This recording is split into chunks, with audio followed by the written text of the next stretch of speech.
Hello everyone, আজ আমার birthday. দেখতেই পাচ্ছ কেকের উপরে আমার নামটা লেখা রয়েছে। সো আমরা সবাই মিলে একটু কেক কাটিং করবো একসাথে বসে।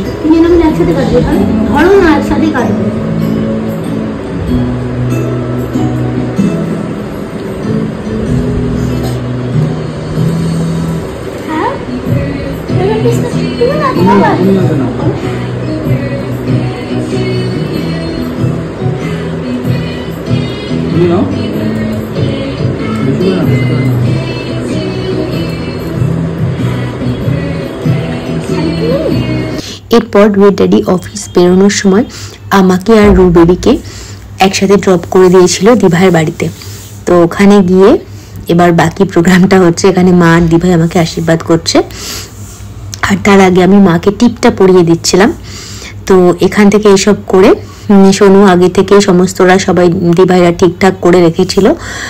আমাকে ওরা কিছুই বলেনি, আমি শুধু জানতাম যে হ্যাঁ বাড়ি আমরা লাঞ্চ করতে যাব সবাই মিলে, কিন্তু কোথায় যাব কিছুই জানতাম না। তো মেইনল্যান্ড চায়নায় আমরা গেছিলাম লাঞ্চ করতে। সেদিন আমরা সবাই মিলে একসাথে ফ্যামিলি লাঞ্চ করেছিলাম। তো দেখতে পাচ্ছ যেমনটা আমরা মেইনল্যান্ড চায়নাতে ঢুকে বসে পড়েছি এখানে। তো সবাই মিলে এসেছিলো, দাভাই আলাদা করে সব থেকে ওখান থেকে ডিরেক্টলি চলে এসেছিলো, আর বাদ বাকি আমরা বাড়ি থেকে ক্যাবে করে চলে এসেছিলাম। এখানে প্রথমেই আমরা স্যুপ খাচ্ছি। প্রত্যেকটা খাবার মেইনল্যান্ড চায়নার ব্যাপারে যেটা বলবো, মানে সত্যি ওদের টেস্টগুলো এত ইউনিক হয় আর সবার থেকে এত আলাদা হয়, খুব ভালো লাগছিল। তো এখানে যারা সার্ভ করছিলেন তো ওনারা বুঝতে পেরেছিলেন যে আমি ভিডিও করছি, তো আমাকে বলতে হচ্ছিল না, প্রায় প্রত্যেকবারই আমাকে ওনারা দেখিয়ে তারপরে সার্ভ করছিলেন।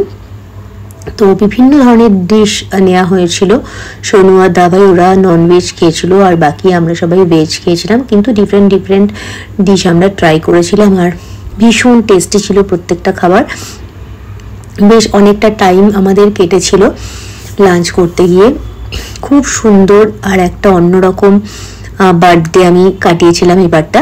বাড়িটা যেমন দেখলে বাড়িতে ছোট করে সেলিব্রেট করেছি। আমি ওদেরকে বারণই করেছিলাম কিচ্ছু করবেন, আমার একদম ভালো লাগে না, তাও রেড ড্যাডি একটা কেক নিয়ে এসেছিলো।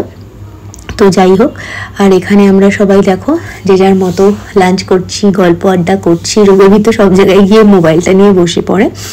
আর যেহেতু আজকে আমার বার্থডে ছিল, ওখানে মেইনল্যান্ড চায়না থেকে ওরাও এই ছোট কেকটা দিয়েছিল আর হ্যাপি বার্থডে সং প্লে করেছিল। তো এভাবেই এবারে বার্থডেটা মানে সবাই সেলিব্রেট করেছিল আমার। তো দেখো এখানে আমি সবাইকে কেক কেটে কেটে খাইয়ে দিচ্ছিলাম, বেশ মজা লেগেছে। এবারে বার্থডেটা একদম অন্যরকম ছিল। আমি একদম পছন্দ করি না যে আমার বার্থডে সেলিব্রেট করবে, বাট ওরা কথা শুনেনি, জোর জার করে আমাকে নিয়েই গেছে। সো কিন্তু আলটিমেটলি ভালোই লেগেছিল। আর তারপরে দেখলাম যে ওয়েদারটা মানে বৃষ্টি হচ্ছিল। তো আমরা যখন ঢুকেছিলাম এখানে তখনও বৃষ্টি হচ্ছিল, বেরোচ্ছিলাম তখনও বৃষ্টি হচ্ছিল। আমাদের খাওয়া দাওয়া হয়ে গেছে, নিচে চলে এসেছি, ক্যাবের জন্য ওয়েট করছিলাম। তখন আমরা সবাই মিলে ফ্যামিলি ফটোগ্রাফ নিচ্ছিলাম।